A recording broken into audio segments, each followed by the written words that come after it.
warahmatullahi wabarakatuh. Halo pemirsa, selamat datang dalam program podcast Out of the Box, salah satu program resmi SMA ITS Sohwatul Is'ad. Pada siang kali ini, saya akan mengajak kalian mengambil tema yang sangat menarik dan membanggakan sekolah kami, yaitu pencapaian lulusan SMA ITS Sohwatul Is'ad pada tahun ini yang sudah mencapai 84%. Masya Allah, suatu kebanggaan bagi kami.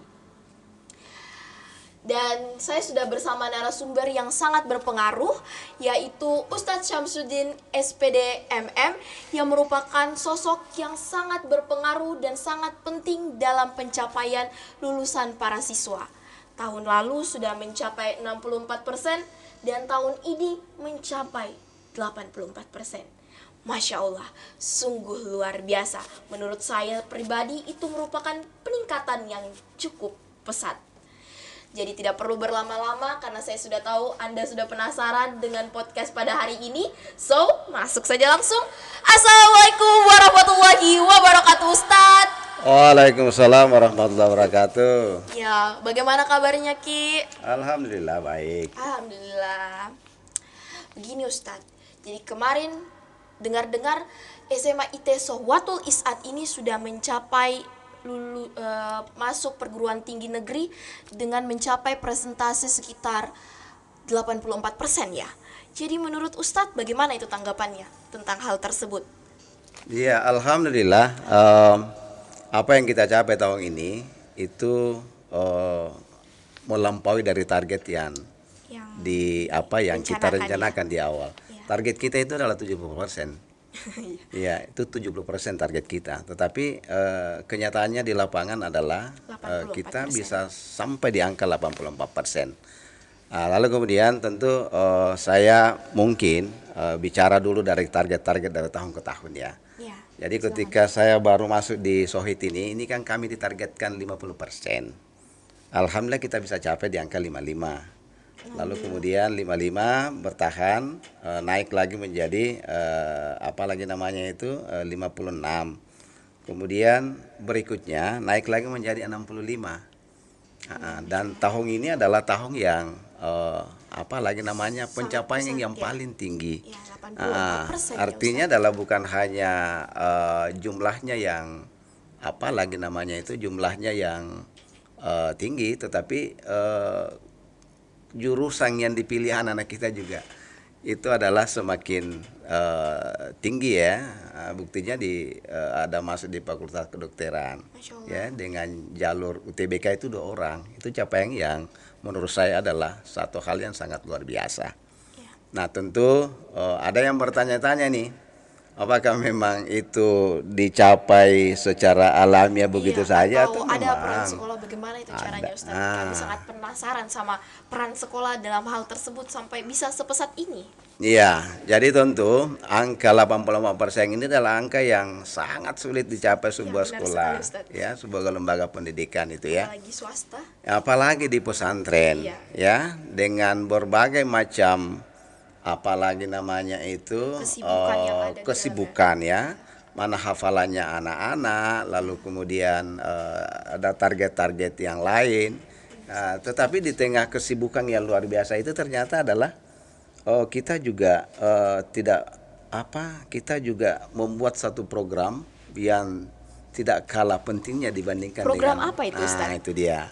Jadi kita ada program pintar namanya. Program seperti apa? Program pintar itu ada namanya program intensif terarah, gitu ya. Jadi program kita itu terarah. Tujuannya apa sih program itu? Tujuannya adalah bagaimana anak-anak kita itu masuk di perguruan tinggi negeri, ya, terutama 2 jalur itu, jalur SMBP dan SMBT, ya. Jadi 2 jalur itu. Lalu kemudian ya mungkin sisanya kalau tidak masuk di situ ada jalur mandiri itu ya. Nah kita akumulasi seluruhnya itu adalah capaian kita adalah di angka 84%. Ini masih ada satu nih yang kita tunggu. Mudah-mudahan itu masuk 1 orang itu di Fakultas Kedokteran lagi di UIN, maka tentu angkanya juga akan bertambah. Sungguh pesat ya tahun ini. Iya, luar biasa itu ya. Iya, saya kira itu Itu yang apalagi namanya itu yang saya sampaikan di awal dialog kita pada hari ini. Ya. Selanjutnya itu Ustadz mau Kak bertanya eh, bagaimana caranya menjabatangani sebuah program di dalam pondok ini agar dapat berjalan dengan lancar seperti itu. Ya, saya kira program ini bisa berjalan dengan baik tentu adanya kolaborasi semua stakeholder yang ada di pondok ya. Tentu saja. Ada ya guru-guru kita tentu yang kita latih ya sebelum membekali anak-anak kita latih khusus bagaimana caranya mengerjakan soal-soal UTBK itu satu. Kemudian yang kedua tentu dukungan dari teman-teman di asrama, dukungan orang tua ya dan dukungan pimpinan pasti ya. Ya, pasti. Karena tanpa dukungan dari mereka itu tidak bisa jalan ya program kita. Oleh karena itu tentu dari seluruh ya apalagi namanya kolaborasi sinergitas yang kita lakukan dengan seluruh stakeholder itulah ya yang membuahkan hasil seperti yang itu. Masya Allah, ya. Jadi programnya tentu tidak tiba-tiba. Sudah Ya, direncanakan. sudah direncanakan dari awal bahkan di kelas 10 kan. Ya, Anak-anak ya, kita benar itu sekali, sudah dirancang. bukan lagi dirancang tetapi memang sudah dipersiapkan. Anak-anak kita ajari bagaimana mengerjakan soal-soal UTBK itu kan. Kelas 11 juga seperti itu. Apalagi di kelas 12. Ya. Kelas 12 ya tentu mulai dari semester 5 sampai semester 6 itu mereka berjibaku dengan soal-soal UTBK. Saya kira itu kuncinya. Kemudian yang itu ikhtiar kita ya. Ikhtiar yang kita lakukan lalu kemudian anak-anak kita motivasi ya dari berbagai kalangan motivator yang kita datangkan ya untuk memberikan motivasi kepada anak kita. Kemudian tentu yang tidak kalah pentingnya dari itu semua ya. Jadi dari seluruh ikhtiar yang kita lakukan maksimal maka ada juga namanya jalur langit itu ya. Benar sekali, Ustaz. Nah Kita itu harus doa-doanya anak-anak kita itu ya. Lalu kemudian minta juga didoakan oleh teman-temannya, apalagi orang tua dan doa-doa kita semua. Itulah yang menjadi kunci dari keberhasilan daripada anak-anak kita. Jadi selain kita berusaha, kita Iya. harus juga berdoa, berikhtiar kepada Tuhan ya Ustaz. Iya, kepada Allah Subhanahu wa di Ta'ala. situ kunci terakhir ya. Walaupun sehebat apapun kita dalam berikhtiar itu, tetapi doanya kurang bagus ya. Rasa-rasanya kadang-kadang apalagi namanya kita bisa saya salah jurusan akhirnya tidak Iya, benar, lulus itu Ustaz. ya. Biasanya ada banyak pengalaman yang berhenti di tengah jalan. Pengalaman kuliah seperti hal tersebut. Iya. Jadi saya kira memang itu intinya ya. Jadi bagaimana program itu kita jalankan dengan baik itu ya. Tentu itu tadi yang saya katakan. Itu butuh dukungan dari semua pihak. Butuh dukungan dari semua pihak. Jadi program saya tidak cukup. Nah, kita jalankan secara konsisten itu ya. Guru-guru kita Masya Allah. kita sudah latih luar biasa guru-guru kita. Lalu kemudian tentu di akhir itu adalah kita juga nanti ada kerjasama juga dengan apalagi pembimbing dari luar. Jadi kolaborasi atau kerjasama antara pembimbing internal dan eksternal itu yang salah satu juga menjadi kunci kenapa anak-anak kita bisa mencapai angka yang cukup tinggi, dan ini sesuatu angka yang sangat sulit dicapai oleh sekolah-sekolah lain, Ya, apalagi kita ini di pondok ya. Ini pondok pesantren. Saya kira tidak mudah itu pondok pesantren itu bisa sampai di angka 84% itu. Sekali dengan Iya. kepadatan kegiatan aktivitas yang sangat banyak baik Iya. di sekolah maupun di asrama, itu bukan hal yang mudah. Betul. Jadi saya juga ada pertanyaan nih Ustadz, Iya. bagaimana caranya menjaga nilai-nilai dasar pesantren agar tetap terjaga di tengah dorongan prestasi akademik yang semakin luas di masa kini Ustadz? Iya. Bagaimana caranya santri menjaga hal tersebut? Iya, saya kira program-program yang kaitannya di akademik itu jalan terus, lalu kemudian program kepesantrenan juga jalan. Jadi dua-duanya harus jalan.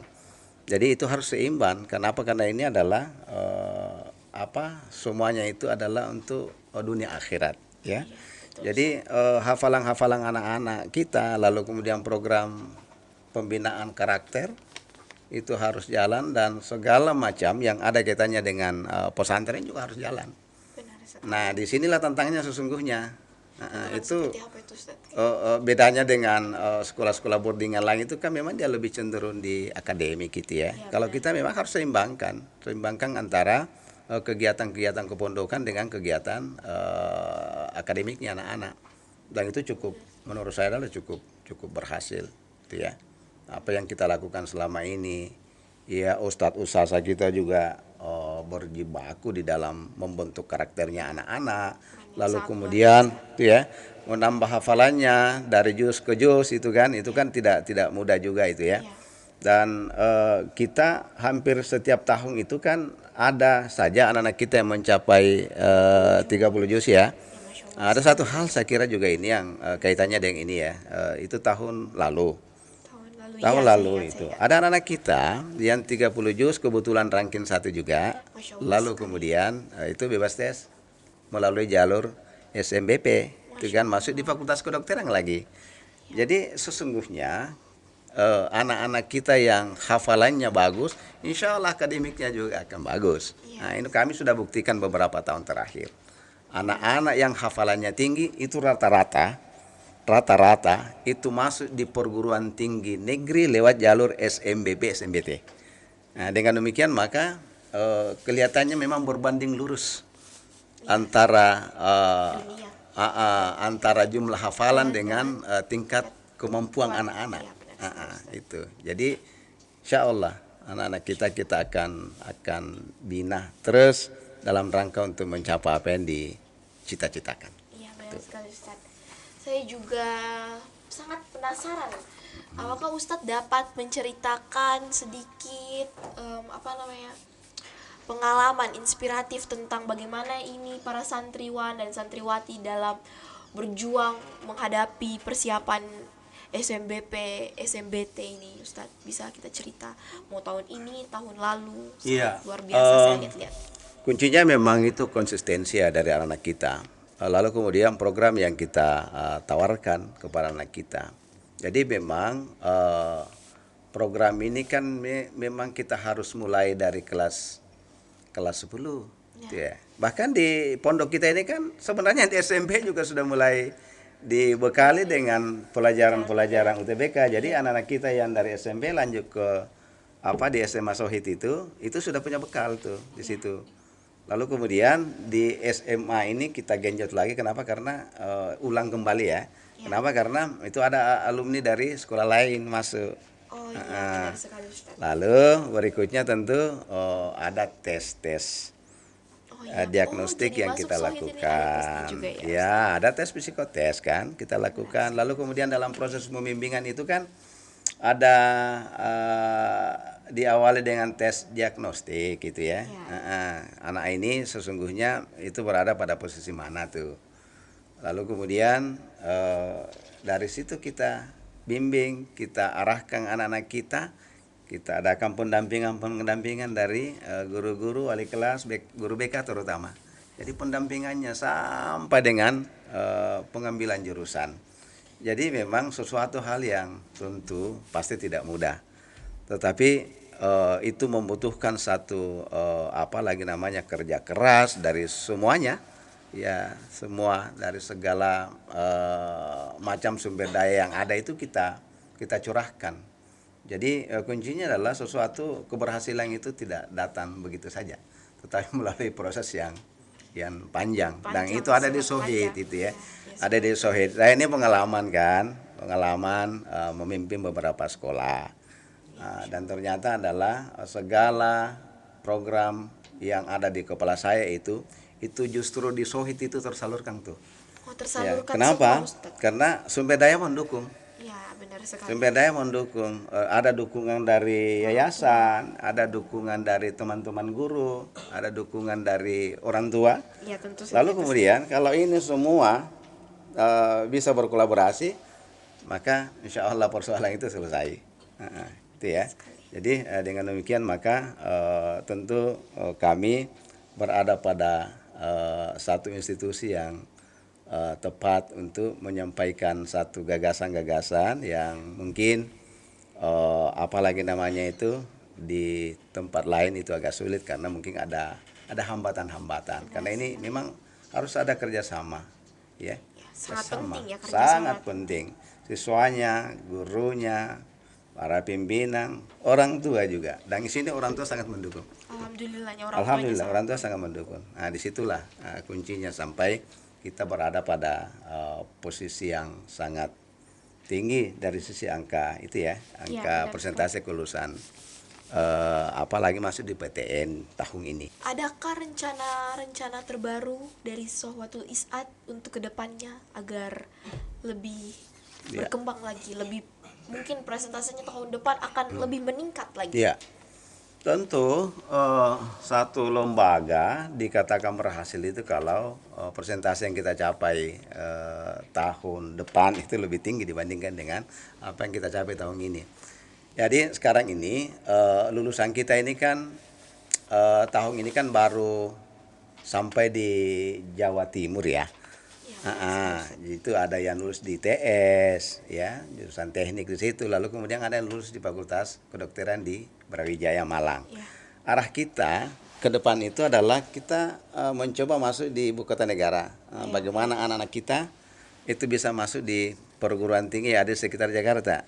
Jadi ada UI, lalu kemudian UGM. ada ITB, ada UGM, ada Pajajaran. Jadi arah kita di situ.